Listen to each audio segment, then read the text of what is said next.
Welcome to the Honest Hounds podcast, a place where we shine a spotlight on our wonderful members and their lives with their dogs. We'll be diving into the inspiring, the thought-provoking, and the sometimes emotional journeys that we go on with our four-legged friends.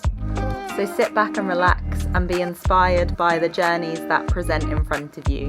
And if you need a community from anywhere in the world for you and your dog, we're absolutely here. It is my favourite time of the week, and we are back with another episode of the Honest Hounds podcast. And we've got, as always, another brilliant guest, or should I say a duo of guests. Always lovely when we've got two sides of the story and two people to share. So I had been thinking about this particular team for a little while. I've been lucky enough to see you guys via Zoom, but also in person, and just being able to watch in the background as we kind of keep updated with your progress and as things change. So I know a lot, but I think it's time to share it a little bit more and the ins and outs. So there's so much that I want to dive into. But the first question, as always, is who are you and who is your dog? So I'm Ali. And I'm Kim. And our dog is Otis. He is a 3-year-old. We've recently found out Sprocker Spaniel. Oh, tell me more. So we did a DNA test on him because his back leg was not lame, but it didn't seem to be wanting to work as much. So we did a DNA test on him because we know nothing about him because we rescued him. And it turns out that he is a quarter Springer. We also found his brother, who has got the exact same eyes as him. However, we did find out his dominant colour gene is actually black as well. Wow. And if anybody's seen Otis, he is golden. So thanks freckly with it as well, right? Kind of as far away from a black Sprocker that you could imagine. So he's technically classed as, when we rescued him, he was a lemon roan cocker spaniel. No. You're like, no, that doesn't track. So yeah. So I'd love to dive a little bit more into that because obviously we have the origin stories always look a little bit different. But tell me a little bit about the rescue situation. When did that happen? How did you decide him? And what did the early days look like? So that was a very nervous laugh. Yeah. So I suppose we bought a house just after the first lockdown lifted. And I've always grown up with pets. So I was like, oh, I want a pet and stuff like that. This is going to be like a really long, short story. During COVID, I panic bought a hamster. So Kim already knew these tendencies at this point. I should have known. I know. And then one day I turned up with the rabbit. And then 6 months later, I was sat in the bath. And I was just browsing. And the advert for Otis came up. And he is the most photogenic dog in the world. Well, that might be bad. That's my opinion. He's very photogenic. And he was listed for £400 for him, all his belongings, absolutely everything. So we went to Rotherham this was at like 2:00 in the afternoon, was it? We went to Rotherham that night to meet him about 6, and by 8:00 he was in your mum's living room, wasn't he? He was. He was. Because so the couple who had him before were absolutely gutted to get rid of him and stuff like that. But they just had a baby and he wasn't settling and he wasn't getting the right, and he'd started chasing the cats around the house, and he just wasn't getting what he needed. No, he is like naturally quite a needy dog. He's very dramatic. He's very over the top. And I just don't think he was getting from them. So then he came home to live with us. Amazing. And did you have the typical honeymoon period where everything was great? Did you kind of go, oh boy, this is more than a rabbit? So he was 1. It was about a month after his first birthday that we collected him. And for the first 3 days, he'd only come near us if I had food in my hand or if I picked his lead up. So the rest of the time, he lay under a chair in our living room, and it was totally heartbreaking. It wasn't what you see, like when you watch the rescue adverts, and it's a dog running toward, like, it wasn't like that. And I was totally heartbroken. So I used to walk him for the sake of walking him, just so I'd get a bit of interaction with him. And then one day I was just sat on the floor stroking Rupert, and he just came over to me and lay by my feet. And I was like, oh my God, I'm not going to excite her. I'm not going to start, like, I'm just going to internally panic. You're like, nobody breathe, nobody move. I'm like, Kim. It was huge, that was, wasn't it? Yeah. Absolutely huge. And isn't it tough? Because actually, there's a world where everyone should be preparing you for that, right? All the rescues should be saying it's not going to be this kind of love story where the dog jumps into your arms and everything is great. Like, you're rescuing a dog that has kind of history and a background, and there's going to be a kind of transition period. But then we almost don't get prepared for it, and it's kind of played down. And then you get this dog, and you're like, well, hang on, this didn't work out. It's almost like an equivalent of the puppy blues. You're like, well, hang on a second. This isn't the joy that we were promised. No, it wasn't. And then as we worked through some things, like, Otis was obviously born in COVID, so he's been around dogs, but he wasn't really around a lot of dogs, or he wasn't introduced to things. When I always thought, like, oh, I'd be dead confident with a dog and stuff like that. And Otis's loose lead walking is non-existent. But then I found out about 3 weeks after we got him, he didn't actually used to go on a lead with them. So when we first met him, they walked him down to the park, but they didn't have a lead. And I was like, it's just a quiet road. It's probably like standard thing. But actually, they didn't put a lead on him. From what I can gather, anyway. Oh boy. And so when he settled in, what was the biggest bit that you guys were like, okay, this is the bit that we need to focus on. This is the kind of the bit for us that needs addressing. It was a few months later, really, wasn't it, when we went to the lakes? Yeah. So, like, we went with he needs the 3 days, 3 weeks, 3 months situation. And then we took him on holiday to the lakes. Walked up, and like, it wasn't actually, if we went on holiday a couple of weeks before with my mum and dad, we'd gone to Norfolk, walked into a pub. We'd already seen signs of, I wouldn't say that he gets separation anxiety, but he likes to be with me or Kim. And then that dog had rushed him as we'd come out of the pub. And you just saw him change, and he wasn't the dog that we were used to walking. Like, he goes out with the dog walker 3 days a week, no drama. But this dog rushed him, and it just sort of, you saw him change and go, oh shit, what is this? Stuff like that. And luckily my mum was in front of him, so she sort of barreled this other dog up. But that's the first sort of inkling we'd had where he was a bit like, I don't even say that he's aggressive on the end of the lead. He is overreactive, but I think he's overreactive because he doesn't know how to read the social situation. Defensive more than offensive. Yeah. So a couple of weeks later, we'd gone up to the lakes for the weekend. I was doing a 30 before 30 challenge at the time, so my aim was to get the lowest in Norfolk and then the highest trig in England. So we'd gone up Scafell Pike, and like, I was understanding his reservations a little bit because people were coming through the mist towards us, weren't they? Yeah. And then when we got back, he didn't settle. We'd been walking for about 6 hours at this point, and I was like, oh, I'll be knackered for the rest of the day, we'll be fine.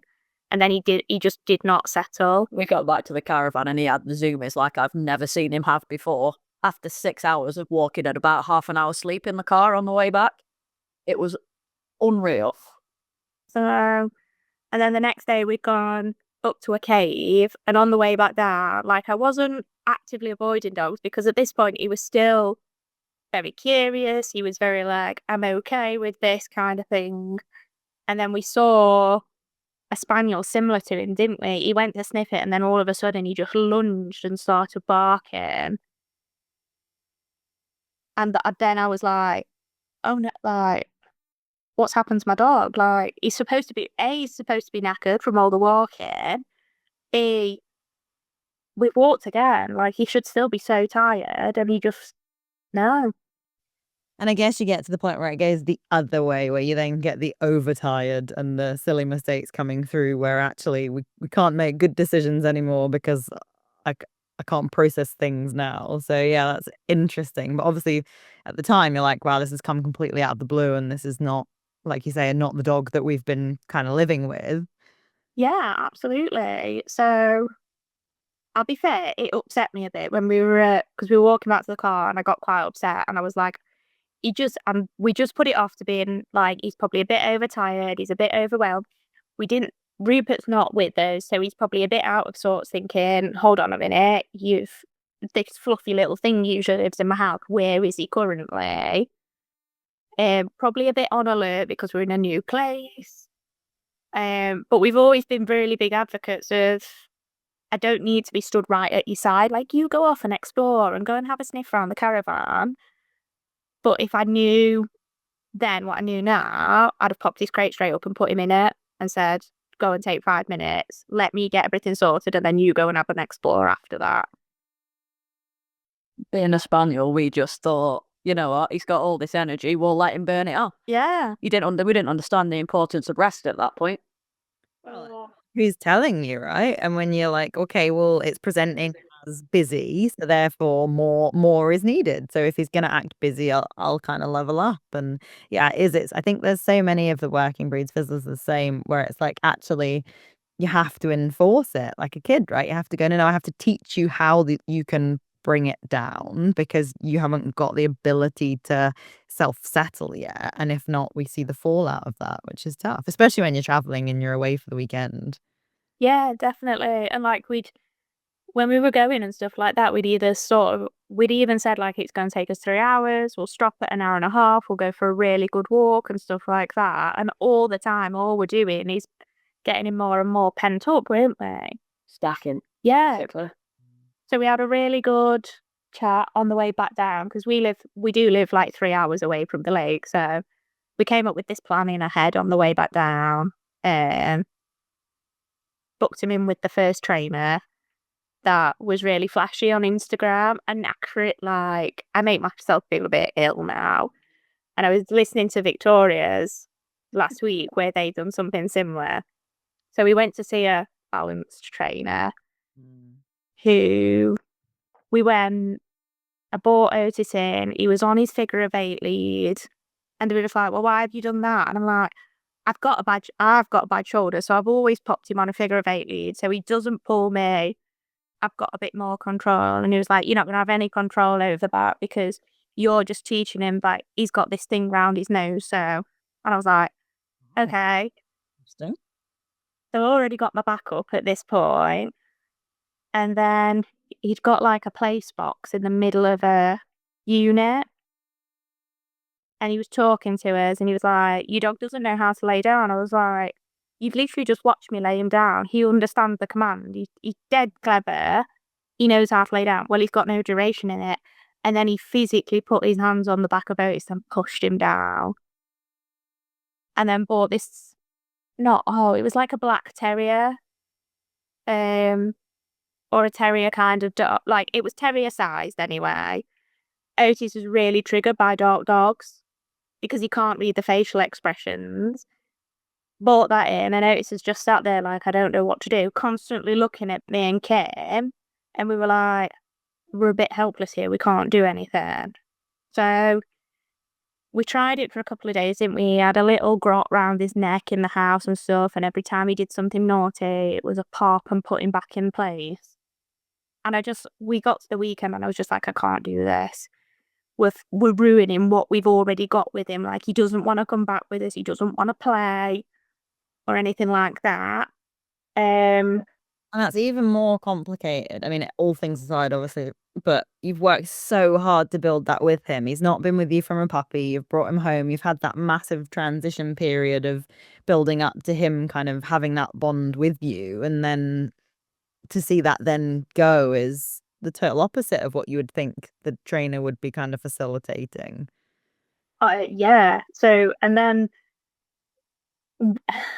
we decided to the total opposite end. So we enrolled him into something called junior classes, which are like puppy classes for the older dog. So he's been through junior class, adult class, Advanced, I think. advanced, degree class and all like this. So now he's dead obedient, but he doesn't know how, well, he was then dead obedient, but then he didn't know how to do real life. So we'd got this dead obedient dog that every time a dog was walking towards us, I'd be like, sit, and I'd be giving him treat after treat after treat. And I just sat there one day and went, we're bribing him. We're not teaching him anything. We're just bribing him to do my bidding like a little robot. And I was like, I just want my dog. I just want my dog to be happy. How do we get that? And then we found Atlas. Aww. Good old. And we kind of wish we'd have found Atlas first. Yeah. It helps. I was still struggling too, going, I'm also working through balanced and positive only and all of that. So if you'd found me too soon, you'd have been just as confused. Then I was like lurking in the background for a little bit. And we tried a couple of online-based things, hadn't we? But I think sometimes people don't understand that, like, we're not dog trainers. Like, we've got full-time jobs on top of this. I need to be able to rely on my dog walker, who is absolutely worth her weight in gold, because she'll come and tell us when he's had a bad day. She'll come and tell us when he's been really good. She's never once sort of, like, she got 2 puppies, didn't she? And she's never once sort of shied Otis away for it. She actually bought one of them down and said, Otis, meet the dog. So we're not going to have any issues on Tuesday. You come and meet her. And nobody seemed to get that. They were like, oh, if you're sending out with a dog walker, that's the worst possible thing you could do. And I was like, I'm working 40 hours a week. I need him to be able to be confident to go out with a dog walker. Well, and the flip side of that is that he doesn't get enough exercise, and then you see problems anyway because you've got an under-exercised spaniel that's not getting their needs met. I think people are so black and white, and so yes, there are absolutely dog walkers out there that are not able to manage groups or aren't well versed in body language. And yes, you wouldn't want to be kind of throwing him in a free for all, but not all daughters are created equal. And if you found one who is, as you say, setting him up for success and being able to kind of tick all those boxes, then that's a brilliant way to make sure that you can still do full-time job plus dog ownership. Honestly, I see sometimes and I'll look on she'll put a story on Instagram and I'll see and I'll be like, is Otis on the lead because he's been naughty, or are you just calming him down for this walk? And sometimes it's literally, he was off lead for this morning, so I popped him on lead this afternoon so he doesn't overheat. And I'm like, Great. honestly. Also, get that loosely walking practice in. Walks perfectly for her. Walks absolutely perfectly. It's just me. So it's just he knows I'm the weak one. To keep us humble. So you guys obviously then joined us for our 6-week activity recently. I think it's so good that you've alluded to the online stuff, because I think it's a constant battle for us to be able to kind of say, like, we have got this online platform and it is community driven, and there's courses within that you can then do. But obviously my background is teaching, so I'm always kind of doing my absolute best to create stuff that is manageable and is kind of bite-sized and can actually drive that change. But I mean, I am slightly biased because I wrote it. And so I would love to hear kind of an honest reflection of you guys is how did you find that? How did it impact where you guys were at? I think it came at the right time, didn't it? And we saw it as an opportunity. And to be honest, it was pretty much last chance for saloon protests, because I was getting quite poorly over him, wasn't I? Yeah.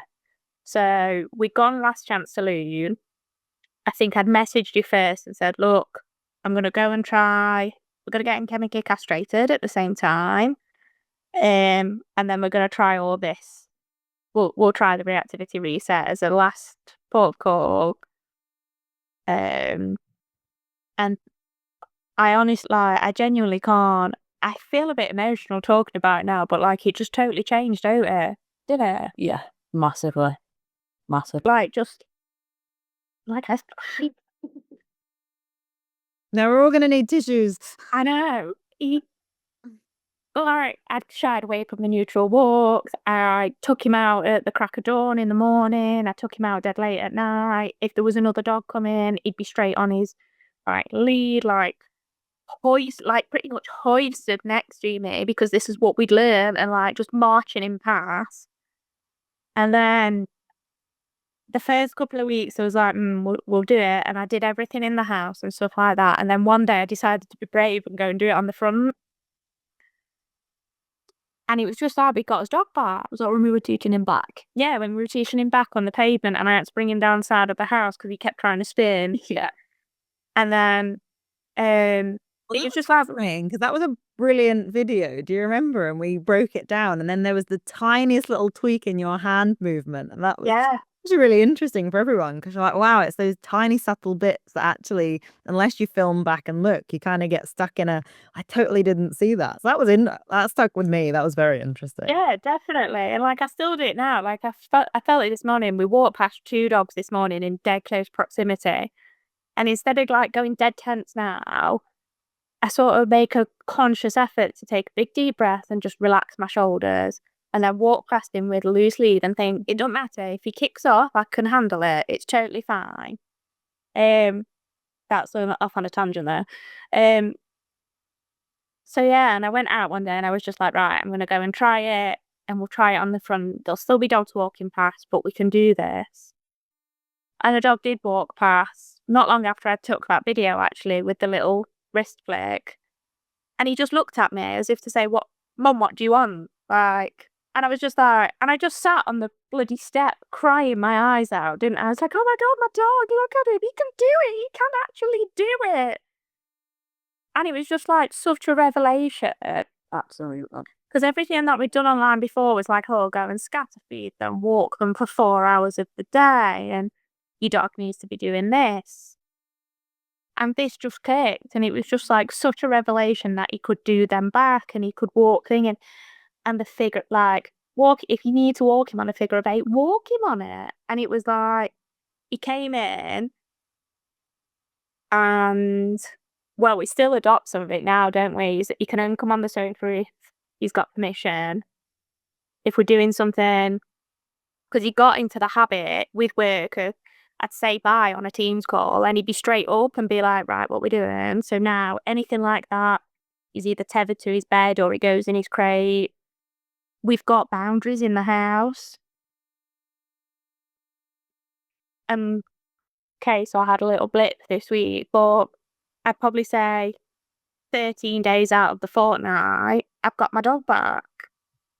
This dog that I want the entire world to see because he's so lovely.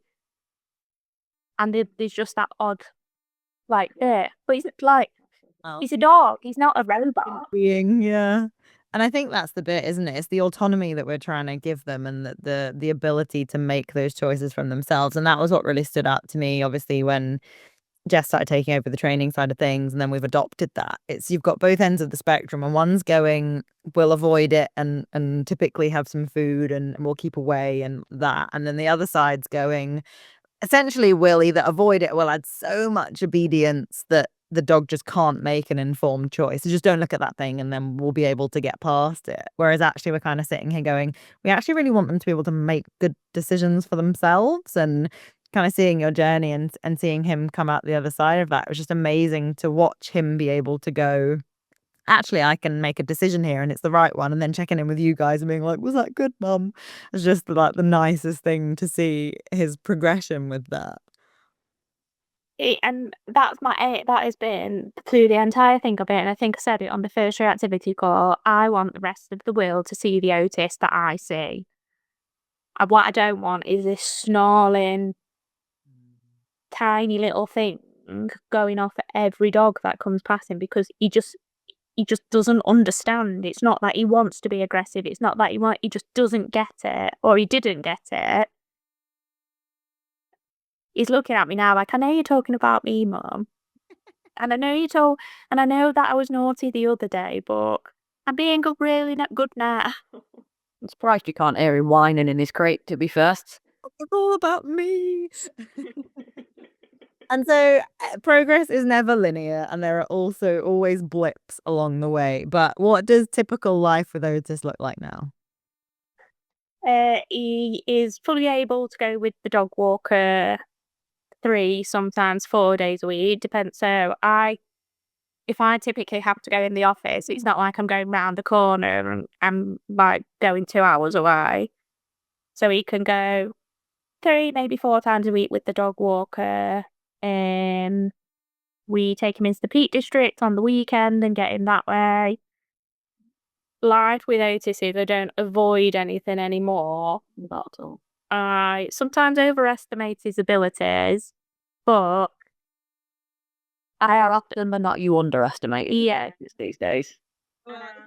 That's so interesting because I think overestimating is brilliant, and especially if I think have you got the plan for what happens when you go, oh, okay, maybe I overestimated, and that's the bit that it sounds like you've got now, and so Yeah. holding yourselves back and underestimating. Let's shoot for the moon and go, okay, well, we'll pivot if something happens and we have to adjust. That's an epic mindset. Yeah. So we don't avoid anything anymore, and we do the neutral, like we lead the neutral walks now. Um, it's just quite chill, isn't it? It is, and I don't think it's overly structured either. Like it just becomes natural. Like sometimes he gets a bit annoying, and like I'm like, oh yeah, he's overdue, like a sleep or something like that. So you can either go in your crate or you go on your bed, but you stay on your bed now. You don't keep coming back. If like we're tidying upstairs, instead of letting him sleep on our bed, we pop him in his crate now, so he's not following round all the time. It's the frustration for Yeah. us because he's there under the feet and we don't want to shout at him, so we just move him out of that situation. Yeah. Get good sleep. Yeah, absolutely. So you touched a little, and obviously within the realms of however much you're comfortable sharing, that when stuff got tough, it was affecting you. And I think it's something that we all struggle with a lot along the way and is not necessarily spoken about. It's very rare that you'll see other trainers or programs talking about the human element too. I'd love to, as I say, discuss it how much you're comfortable, but mainly to someone else that was maybe listening to this and is still feeling in the kind of the lower end of that. What have you got any advice, any thoughts? What helped to get you back on track a little more? Um, I think I sort of so I think what was making me mostly poorly is I started micromanaging him, which then I was just exhausted all the time. And to be honest, I'm quite open about this. Like I was at home most of the time with him. Kim works away a lot. So then it was kind of like just me and him. And so a lot of the time it was just me versus him at this point. Um, and so I got to the point where I was just exhausted all the time. I didn't want to get out of bed. I was just cruising, like I was almost in autopilot. So the doctors actually diagnosed me as depressed. However, when I'm chatting, like when I'm working with Otis and stuff like that, and trying to teach him something or we're doing something together, I am very quick to anger with him and it's pure frustration. But I couldn't understand why it was happening or why it was so difficult and things like that, and why I was getting so frustrated so quickly with it. So we'd already sort of got an inkling, but with this, like me getting dead frustrated with him dead quickly, like it's not like a normal level of frustration where you've tried and tried and tried. It's like he doesn't do something right once, I'm like on him, and that's not fair on him. So I actually went to see the GP about getting diagnosed with ADHD, which was a long road. Turns out that I had undiagnosed ADHD at the time, which adds an extra layer of complexity to the training with him. Because I have to be so in tune, like, well, you have to be so in tune with your emotions with it and stuff like that. And that's not something that comes naturally with ADHD. But I also think my best advice to somebody going through the same thing is you know yourself best. So listen to your own body. But at the same time, nobody's going to think any worse of you if you need to put your dog in the crate for an hour and just have an hour away from them. Absolutely. And I think it's so interesting on socials because everyone's talking about, oh, the poor dogs and isn't it so terrible and they do all these things and all this great stuff. And actually, we're not speaking enough about the poor humans, and living with a reactive dog is absolutely, as you say, it's constant micromanagement. It's absolutely exhausting. And at that point, no one is saying, oh, actually, are you okay? And who's supporting you in this process? And you're the one kind of carrying the weight of that. And obviously that's why we've got the mental health kind of focus on Honest Hounds, because it's huge. We can't help the dog. The reason that we have people come along to residentials with their dogs, we cannot help the dog unless we can help the owner. And we can catch the dog up to here, probably a bit easier with the right support. But actually, if we can't support the human in understanding it and being aware of themselves first, we're fighting a real losing battle. And it's not fair to the humans or the dog, because we then kind of get trapped in this cycle of not being able to help anyone. Yeah, and I think some people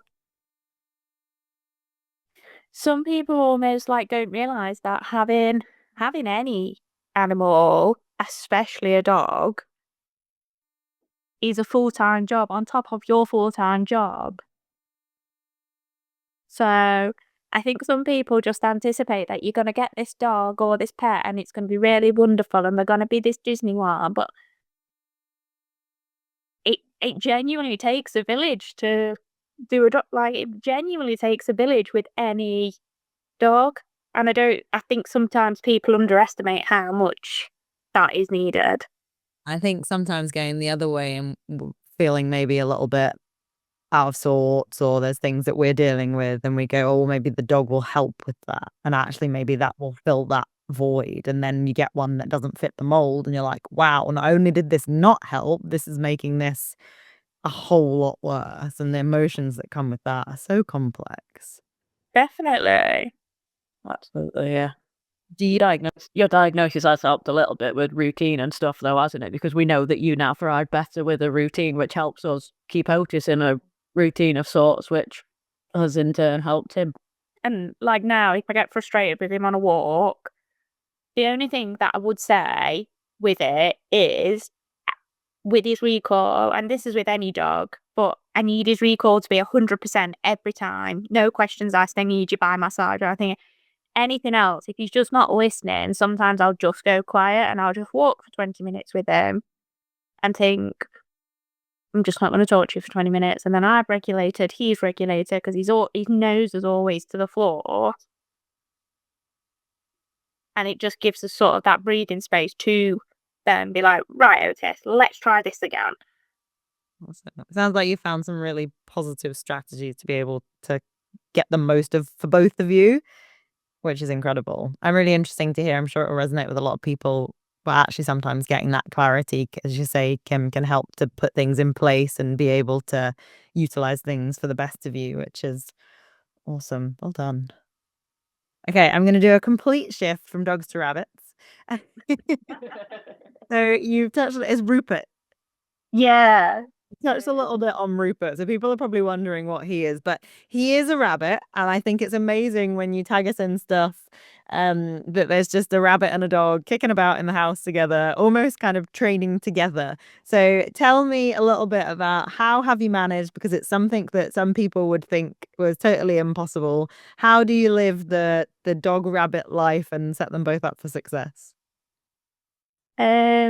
So what everybody needs to understand is Rupert is a tenth of Otis's weight, however, very much in charge. Obviously, you can't. Rabbits are very clever. They do understand basic things, like I can get him to stand up for a tree and stuff like that. But you can't tell Rupert off for doing rabbit things, whereas Otis, I can ask him to come to me and things like that. So they coexist quite nicely. I'll be fair, Otis is desperate to be his friend, and Rupert's having none of it. Rupert just sort of looks at him like, I don't care about you, just leave me alone. It's the cutest thing when Otis takes a toy over to Rupert and tries nudging it towards him, and Rupert just walks off because he doesn't understand what's going on. Oh, poor Otis. So if Otis gets too much in his space, so rabbits are notorious for kicking with the back legs. Rupert's never done that to Otis so far. He's just sort of giving him a bit of a warning grunt, sometimes a bit of a bop with his front paws. And I always say, like, if we could just learn to be more Rupert, we'd understand Otis better, because first sign every time he listens to Rupert. Like, if Rupert warns him, he backs away. But they pretty much just coexist together, don't they, pottering around.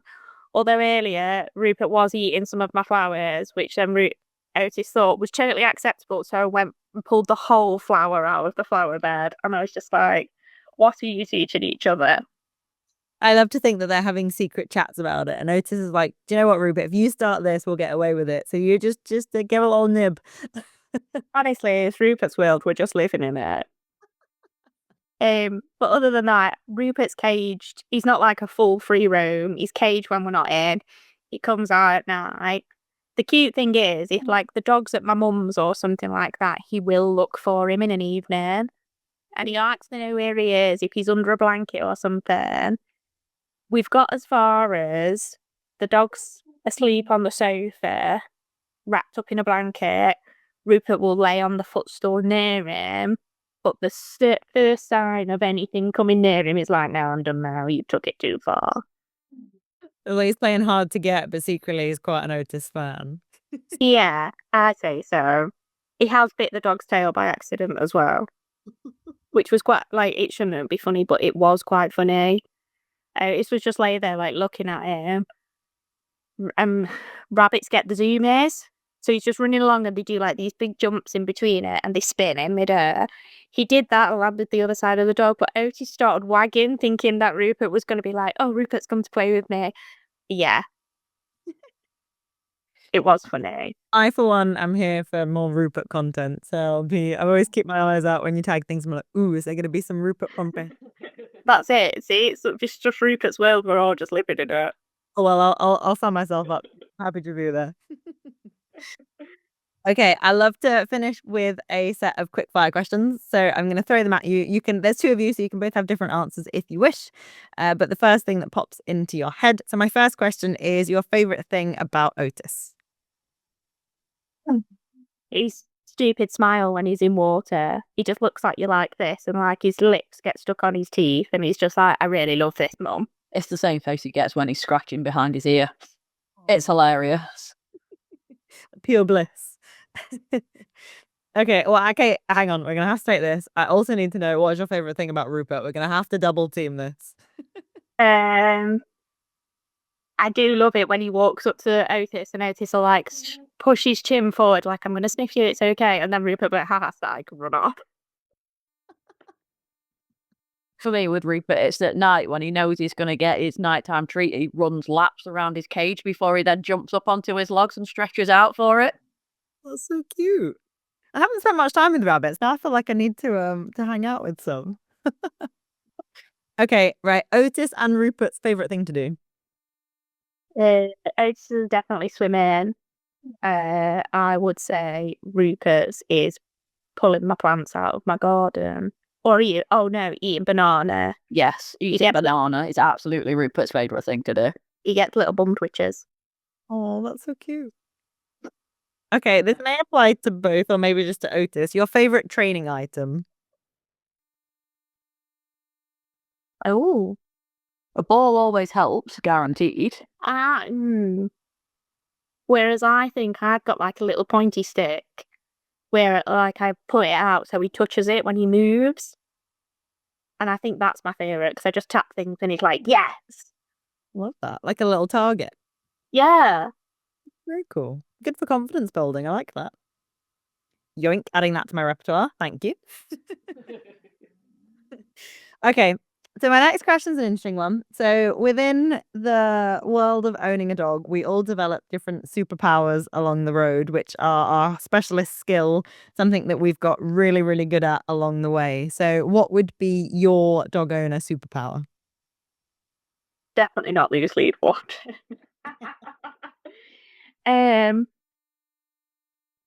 I'd probably say confidence filled in, but that's more because like I think a bit outside. I think a bit differently to everybody else.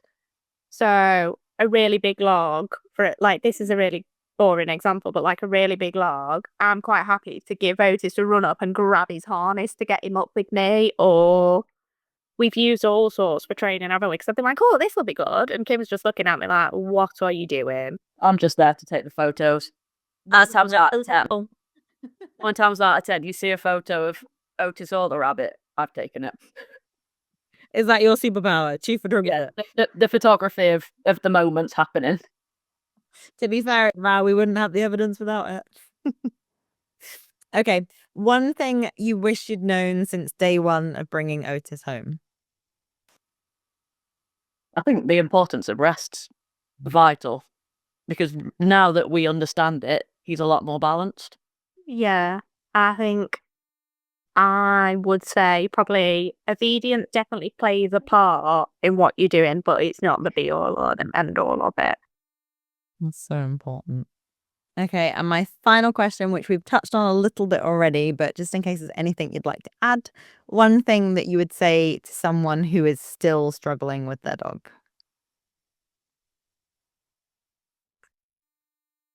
Try as this is going to be the hardest thing, and you're just going to look like you're going to take it dead personally, but it's not personal.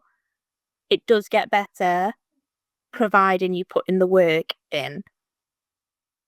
Definitely. That's so cliche, isn't it? I don't mean it to be like, oh, dead snobby and stuff like that, but Don't be afraid to reach it. yeah. I think it's great. I don't think it's snobby at all. I think it's a great summary of what you guys have been through, and thank you so much for sharing. Appreciate you. Thank you. Yeah.